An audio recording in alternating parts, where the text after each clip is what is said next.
En Afrique en général et dans les pays en voie de développement en particulier, l'on enregistre encore des difficultés liées au déficit d'infrastructures scolaires et universitaires, ce qui n'est pas sans conséquence sur les résultats et mieux sur le développement économique et social. Toutefois, la jeunesse africaine entend jouer sa partition à travers des innovations technologiques. Quelle réponse donc aux problèmes des étudiants africains? Des étudiants ivoiriens font des propositions, on en parle dans cette émission et le thème « Problème des étudiants africains, un Fab Lab ivoirien » propose. Pour justement en discuter, nous recevons M. Andira Assia Jean Ongoran. Il est étudiant en informatique et sciences du numérique à l'Université virtuelle de Côte d'Ivoire. Bienvenue Assia Jean Ongoran. Merci. Et avec lui, Doré Mohamed, qui est également étudiant en informatique et sciences du numérique dans la même université. Bienvenue. Merci. Et tous deux ont été vainqueurs du prix Innovation Challenge 2019 lors des journées de l'orientation des bacheliers initiées par le ministère de l'Enseignement supérieur et de la Recherche scientifique. Donc comme je le disais avec vous, nous allons parler de problèmes des étudiants africains, un Fab Lab ivoirien qui a fait donc des propositions. Première question pour vous, Mohamed, les réalités dans lesquelles les étudiants africains et particulièrement ivoiriens vont à l'école, quelles sont ces réalités-là? Bien, merci. En termes de réalité des étudiants africains, particulièrement ivoiriens, il faut subdiviser cela en deux niveaux. Déjà, les étudiants des établissements publics privés et les étudiants des établissements publics et les étudiants des établissements privés et les étudiants d'établissements publics. Ce qui est des étudiants des établissements privés, ces derniers disposent du matériel adéquat, des infrastructures qu'il faut pour parfaire leur savoir. Et au niveau du public, c'est là-bas qu'on rencontre plus de difficultés, à savoir les manques d'infrastructures, le nombre pléthorique d'étudiants dans les amphis, les difficultés de déplacement, voilà un peu les difficultés qui rythment le quotidien des établissements, des étudiants dans les établissements. D'accord, on reste toujours sur les difficultés. Assia, tu es étudiant, tu as des amis qui sont également étudiants. Parlant des infrastructures, quelle est la réalité en ce moment, en Côte d'Ivoire par exemple? Oui, il y a des réalités à dénoncer. Bien sûr, comme l'a dit mon ami Mohamed, ça se situe au niveau de deux points, les étudiants du public et les étudiants du privé. Et je vais aussi dire qu'il y a aussi un autre problème sur le déplacement et aussi les infrastructures, sans oublier le côté finance. On va dire déjà que tous les étudiants, on va le dire, la majorité sont à la merci des parents. C'est les parents qui doivent gérer tout ce qui est finance au niveau des études. Ça, c'est déjà un premier problème parce que les étudiants n'ont pas vraiment accès au marché de l'emploi. Et juste après ça, il y a aussi le problème de transport des étudiants qui doivent quitter de longues distances, venir se retrouver dans une amphi qui est déjà remplie, où il n'y a plus de place. Et c'est aussi des problèmes qu'il faut chercher à résoudre, surtout le problème d'infrastructure. Il y a des filières qui sont purement scientifiques, mais qui n'ont pas le matériel adéquat pour travailler concrètement sur ce qu'ils doivent faire dans leur spécialité. Parlons aussi des cités universitaires qui, en principe, devraient permettre à un certain nombre d'étudiants d'avoir de la place sur place et de faire leurs études. Quelle est la réalité à ce niveau? Et ce qui est des cités universitaires, déjà il y a un nombre pléthorique d'étudiants qui occupent ces cités-là. Si on devait se retrouver à 2 dans une chambre universitaire, aujourd'hui la réalité est qu'on se retrouve par moment à 6, ce qui déjà n'est pas une situation adéquate pour l'apprentissage. Et c'est un peu ça qui rythme le quotidien de nos étudiants dans les universités. D'accord, parlons maintenant du Fab Lab dans lequel vous êtes à l'université virtuelle. C'est quoi un Fab Lab pour ceux qui nous suivent? Un Fab Lab, comme l'acronyme le dit, c'est un laboratoire de fabrication. Donc c'est un atelier dans lequel les étudiants ou les usagers sont capables c'est un atelier dans lequel il y a des machines, il y a des outils, il y a la documentation mise à la disposition des usagers afin de leur permettre de fabriquer eux-mêmes des objets. Donc c'est également dans ce cadre-là que l'université virtuelle a créé un Fab Lab afin de donner l'opportunité à ces étudiants qui ont des idées de venir les prototyper, pourquoi pas les faire venir dans le monde du marché. Est-ce qu'il y a une sélection de compétences, de filières ou d'étudiants pour faire partir de ce Fab Lab ou bien il est ouvert à tous? Non, le Fab Lab il est ouvert à tous. Il n'y a pas de de filières principales. Déjà, le Fab Lab de l'Université virtuelle regorge plusieurs personnes qui savent faire plusieurs choses, des électriciens, des ébénistes et tout ça. Donc, on demande juste d'avoir l'idée de vouloir proposer et puis la porte est ouverte. Et vous, en tant qu'étudiant en informatique et sciences du numérique, qu'est-ce que vous y faites concrètement? À quel niveau vos compétences sont sollicitées? Au niveau de l'électricité, déjà avant de s'y mettre dans la programmation informatique, j'ai fait aussi de la maintenance informatique. Donc j'ai des connaissances au niveau de l'électronique. D'accord. Maintenant, l'histoire du Fab Lab de l'université, quand ça commence et pour résoudre quel problème ce Fab Lab a été mis en place, Mohamed? Bien, l'université virtuelle, en plus de sa mission académique, c'est investir dans la question de l'employabilité également de ses étudiants. C'est dans cette optique-là qu'elle a d'abord procédé à la création en son sein d'un service d'incubation. À la suite de cela également est venu le Fab Lab pour initier ses étudiants à la fabrication numérique. Pourquoi pas permettre à ces derniers-là de se prendre en charge demain après avoir créé quelque chose pour eux-mêmes. Comment le travail se fait à la maison chez vous? Parce qu'on rappelle que l'université virtuelle, les étudiants sont devant leurs ordinateurs, leurs smartphones, leurs téléphones. Ils ne viennent pas en amphi. Donc, expliquez-nous concrètement comment ça se passe. Alors, pour le Fab Lab, on va dire que ça ne se passe pas derrière les ordinateurs. Nous avons au siège de l'université virtuelle une salle qui nous est dédiée où nous nous rencontrons certains jours de la semaine pour travailler bien sûr sur nos idées de projet. Vous parlez de travail, il y a la notion d'étudiant-travailleur. Qu'est-ce que vous en pensez? Peut-on être étudiant et travailler en même temps? C'est possible d'être étudiant et en même temps travailler. C'est un concept qui est beaucoup répandu en Europe et l'université virtuelle ici vient donner l'exemple déjà aux autres universités pour faire savoir qu'on peut être étudiant et en même temps travailler. La preuve en est que nous avons des étudiants à l'université virtuelle qui sont déjà directeurs généraux et également des personnes dans le monde du professionnel qui assimilent en même temps des cours à l'université virtuelle pour faire savoir qu'il y a une flexibilité déjà même au niveau de l'université virtuelle qui nous permet d'à la fois suivre nos cours et vaquer à nos occupations. Il parle de flexibilité. À quel niveau cette flexibilité existe pour permettre à quelqu'un, comme il a dit, qui est chef d'entreprise et qui en même temps suit des cours? À quelle heure il suit ses cours? À quelle heure il fait son travail? Évidemment, là, c'est un plus de l'université virtuelle de Côte d'Ivoire parce que bien vrai que les cours se font à distance, mais ils ne se font pas en direct. Il n'y a pas une heure précise pour dire à partir de 18h ou à partir de 20h, on sera en train de faire le cours de mathématiques ou de physique. Vous avez votre cours qui est disponible sur la plateforme et ça vous attend. Et vous avez à vous-même de choisir le temps libre pour dire, bon, aujourd'hui, ce lundi soir, quand je descends du travail, je dois lire 2 ou 3 cours parlant de cette matière, par exemple. On revient à votre centre incubateur. Quels sont les problèmes que vous avez identifiés propres aux étudiants africains ou ivoiriens que vous voulez résoudre? Bien, déjà, le Fab Lab même de l'université virtuelle, c'est un Fab Lab qui s'appelle le Fab Lab voisinage. Et l'université virtuelle est dans un village. Et à son arrivée, a ciblé déjà les difficultés qui rythment le quotidien des personnes qui sont autour d'elle. Et pour résoudre ces difficultés-là, elle a fait intervenir la connaissance des étudiants qui ont différentes compétences. La preuve en est que dans le Fab Lab, nous avons des ébénistes, des électroniciens qui sont tous à la base des informaticiens. Et donc, à travers ces compétences diverses-là, ils apportent des solutions aux difficultés qui rythment la société. D'accord. Ébéniste, que va-t-il faire dans ce Fab Lab? Alors, tout va dépendre de l'idée de projet. Déjà, pour le concours que nous avons remporté, et il fallait avoir un ébéniste avec nous pour pouvoir faire la modélisation de notre produit que nous avons sorti. Et je vais dire que tout va dépendre du projet. Tout dépend du projet. Je rappelle que vous avez été donc vainqueur du prix Innovation Challenge 2019. On en parle. Qu'est-ce que c'est Challenge 2019? Bien, Innovation Challenge 2019, c'est un prix qui est organisé depuis maintenant 4 ans lors des journées de l'orientation du bachelier, les jobs. Et ça fait maintenant 2 ans que l'université virtuelle participe. Et ça fait maintenant également la 2e année que l'université remporte un prix.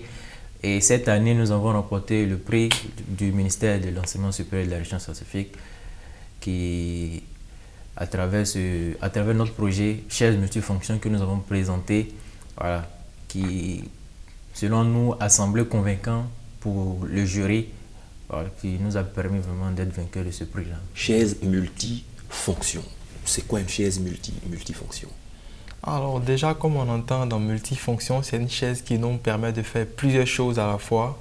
Donc on va dire que c'est tout en un. Voilà, c'est une chaise qui a plusieurs fonctionnalités, qui nous permet de faire plusieurs choses.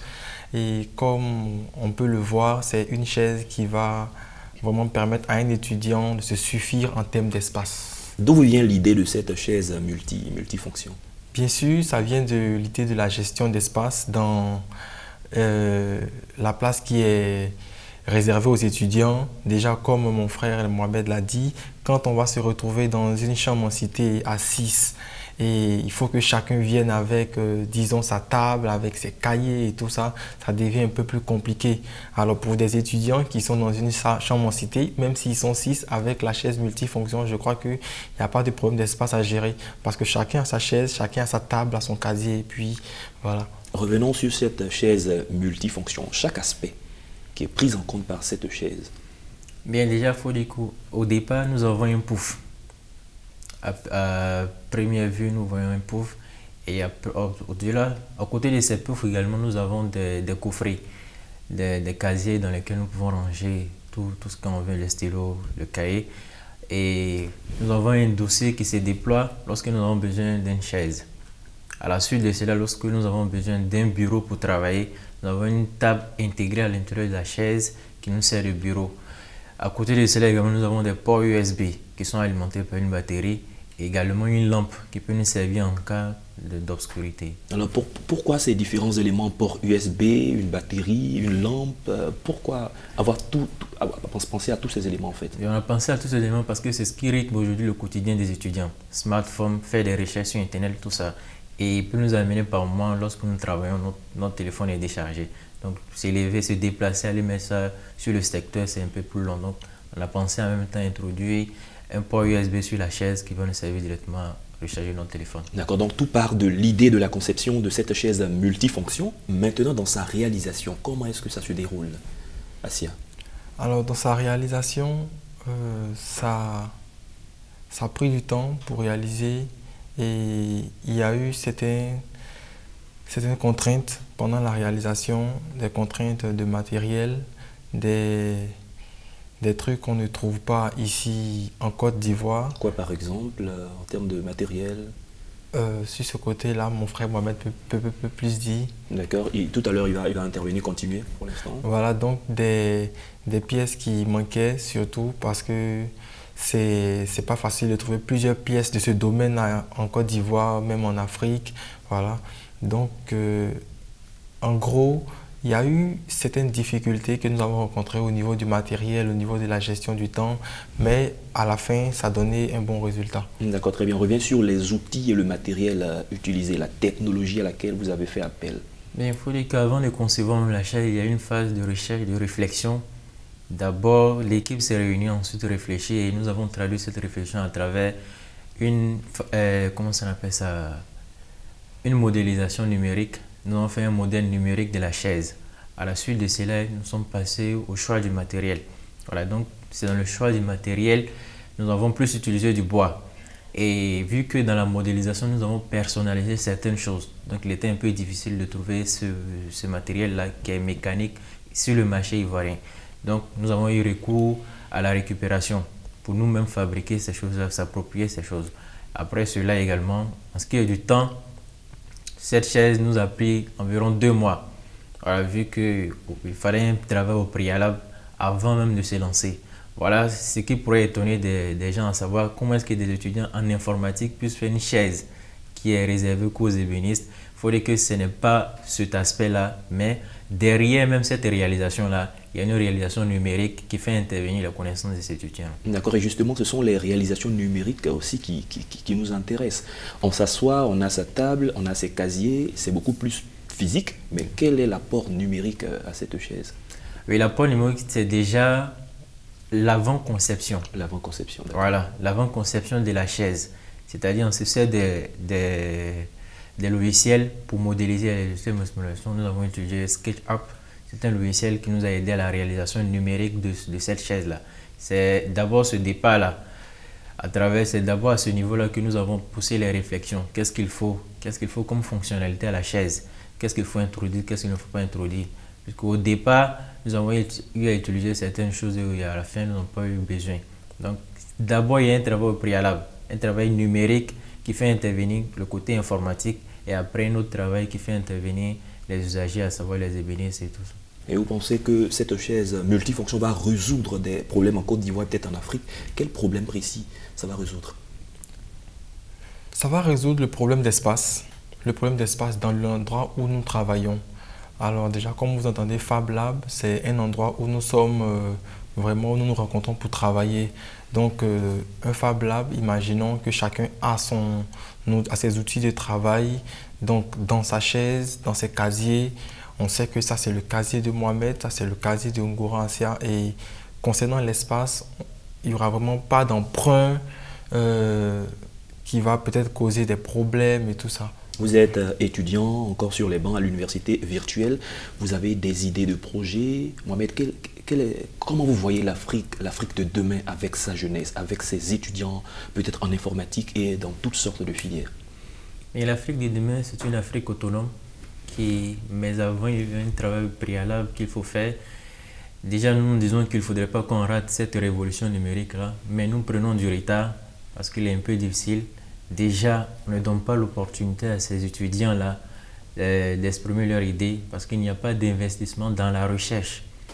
Oui, ce qui est du numérique, on crée. Alors pour créer, il faut rechercher, il faut un investissement au préalable d'abord. C'est ce qui est fait à l'Occident. On apporte de l'investissement dans la recherche afin que cette recherche-là puisse servir la communauté. Donc pour que l'Afrique puisse vraiment être à ce niveau-là, demain, il faudrait qu'on accorde également de l'investissement à la recherche, qu'on accorde du temps à rechercher pour que nous-mêmes nous soyons porteurs nous bénéficions nous-mêmes de notre projet, nous consommons africains. Il faut vraiment qu'on accorde du temps à la recherche ainsi que de l'investissement. Alors, ici, la question également pour vous, comment vous voyez cette Afrique de demain avec vous, jeunes étudiants, innovateurs, concepteurs? Évidemment, c'est une Afrique vraiment meilleure, une Afrique qui consomme africain et je crois que ça va partir de l'investissement. Et surtout, il faudrait que cet investissement porte sur le matériel. Il faut que ça porte sur le matériel parce que aujourd'hui, si nous sommes en train, par exemple, de rater cette révolution numérique-là, c'est parce que nous consommons et nous n'utilisons que Occident. Tous les objets numériques que nous utilisons ne sont pas fabriqués par nous-mêmes. Voilà. Et donc, je crois que le temps qu'il faut mettre à la recherche de ce domaine numérique-là, pour les étudiants et pour la jeunesse, il faut vraiment apporter de l'investissement sur le matériel de travail pour leur permettre de faire vraiment des choses plus avancées et plus technologiques. Plus les infrastructures que nous utilisons sont spécifiques à la spécialité que nous faisons, plus ces objets que nous fabriquons là sont encore plus dynamiques. Voilà. Quel a été l'apport des encadreurs, d'une équipe technique dans la réalisation de votre projet? Oui, il faut dire que la réalisation ne s'est pas faite seulement que par les étudiants. Il y a une équipe d'encadreurs qui était là pour nous coacher. C'est le rôle même du personnel de l'incubation, à savoir l'étudiant apporte son projet, mais lui seul ne peut pas aboutir à la réalisation de ce projet-là. Donc il y a des encadreurs qui coachent depuis la phase de réflexion jusqu'à la phase de réalisation, l'étudiant qui l'accompagne également à la réalisation de son projet. Est-ce que vous êtes satisfait ou à moitié satisfait? Vous entendez faire plus après cette trouvaille, on pourrait le dire? Bon, et pour le moment, il n'y a pas encore de satisfaction parce qu'on continue d'arrache-pied à chercher encore, à améliorer déjà ce que nous avons fait. Donc la satisfaction viendra très bientôt lorsque nous aurons vraiment atteint. Nous avons réalisé beaucoup pour l'Afrique. Il parlait d'outils technologiques, des outils qui manquent pour réaliser quelque chose de meilleur. À partir de ce que vous avez fait, quels sont les besoins? Les besoins sont déjà en termes surtout de financement, de finances. Parce que pour avoir ces outils-là, il faut dépenser. Donc, nous, notre proposition déjà, c'est déjà de donner de la finance afin qu'on ait ces outils-là pour que nous-mêmes, à notre niveau, nous puissions réaliser ce qu'on veut. Tout à l'heure, vous parlez de la révolution numérique. Il en parlait également que l'Afrique, la jeunesse africaine ne doit pas du tout manquer. On se rend compte que plusieurs jeunes aujourd'hui, ivoiriens ou africains, ont leur téléphone, ont leur smartphone en main, mais ce n'est pas toujours évident qu'avec ce smartphone, ils font des créations ou des conceptions de logiciels. La plupart du temps, ce sont les réseaux sociaux. Pour vous, quel doit être le niveau de responsabilité de chaque jeune dans cette révolution, je dirais, numérique? Effectivement, nous sommes plus heureux quand nous voyons une nouvelle technologie venir de l'Europe, un nouveau réseau social qui éblouit, qui permet de discuter et tout ça. Et nous restons figés qu'à ça seulement. Et ce qu'on peut dire à la jeunesse, c'est de se servir de ces réseaux-là pour essayer de faire mieux pour l'Afrique. On voit plusieurs personnes, et j'en connais plusieurs personnes qui ont tenté de faire par exemple du WhatsApp ivoirien, du Facebook ivoirien, spécialement africain, avec certaines couleurs africaines, mais jusqu'à aujourd'hui, sûrement qu'on n'en a pas encore entendu parler. Parce que nous sommes plus, disons, habitués à consommer extérieur, à consommer Occident. Et moi, je veux dire que avec ces réseaux sociaux-là, on peut faire plus, on peut faire mieux. Et nous avons vu à la journée du code à l'université virtuelle des personnes qui sont venues nous parler du numérique. Ils nous ont montré comment est-ce qu'à partir des réseaux sociaux, on peut devenir quelqu'un de très bien placé au niveau finance et pour devenir une nouvelle personne qui peut diriger beaucoup de choses juste avec les réseaux sociaux. Si les Africains, les Ivoiriens consomment beaucoup plus ce qui vient de l'extérieur, quel est le problème? Je le dis parce qu'il y a la chaise multifonction qui est une trouvaille, une création de l'université virtuelle et donc vous êtes les représentants. Est-ce que ça va avoir de l'aura vis-à-vis du public, vis-à-vis des consommateurs? Effectivement, on se sentira fier de consommer africain vu que la plupart du temps, c'est ce qui est de l'extérieur qui nous est présenté à tout moment. Voilà, donc voir quelque chose venir de chez nous, c'est plutôt une fierté. Et cela va créer plus de l'engouement. On se dit que cela va créer plus de l'engouement au niveau de l'Africain. Parlons de changement de mentalité. La plupart du temps, les jeunes Africains se comparent et souvent se mettent en deçà des autres. Vous qui êtes étudiant en sciences informatiques, sciences du numérique, à quel niveau est-ce que vous positionnez par rapport à la compétence, par rapport à la concurrence avec les autres jeunes des autres continents? Ce qui est des jeunes Africains, il faut dire qu'il y a du savoir, voilà, il y a de la compétence. Mais il faudrait également qu'on accorde du temps, qu'on accorde les moyens à ces jeunes-là. Sinon, la jeunesse africaine, surtout ivoirienne, n'a rien à envier à celle de l'extérieur. Comme on le voit, ceux qui se déplacent pour aller, nos jeunes frères africains qui se déplacent pour aller à l'extérieur, sont les meilleurs là-bas. Pourquoi ne pas les maintenir ici et développer ces idées qu'ils ont là afin d'apporter un plus à l'Afrique? Vous avez décidé de faire une filière qui est informatique, sciences du numérique. Qu'est-ce que vous voulez apporter à votre pays, au continent, à partir de ces compétences acquises? Évidemment, c'est la numérisation de tout ce qui se passe ici en Côte d'Ivoire. Il y a encore beaucoup de choses qui sont encore faites à la main, qui ne doivent plus être faites à la main. Quoi par exemple?